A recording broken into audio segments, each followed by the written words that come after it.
Cinema స్వర్ణయుగంలో తనదైన mark నవ్వు, విలక్షణమైన యాస ప్రేక్షకుల హృదయాల్లో చెరగని ముద్ర వేసిన మహానటుడు రేలంగి వెంకట్రామయ్య. వెండితెరపై ఆయన కనిపిస్తే చాలు థియేటర్లలో నవ్వుల పువ్వులు పూసేవి.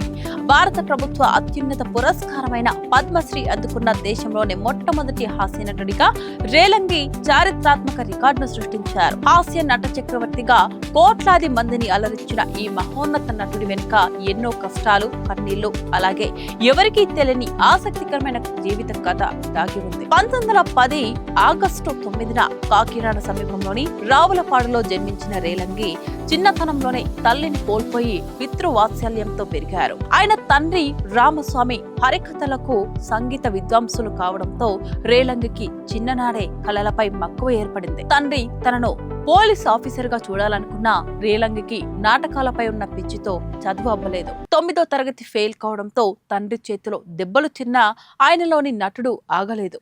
కాకినాడ హ్యాపీ క్లబ్ నాటకాల ద్వారా నటనలో ఓనమాలు నేర్చుకుని తండ్రి ఆశీస్సులతో రంగస్థలంపై 10 ఏళ్ల పాటు రాటుదేలారు. ఆ పట్టుదలే 1930ల కాలంలో ఆయన్ను సినీ రాజధానిగా ఉన్న కలకత్తా వైపు నడిపించింది.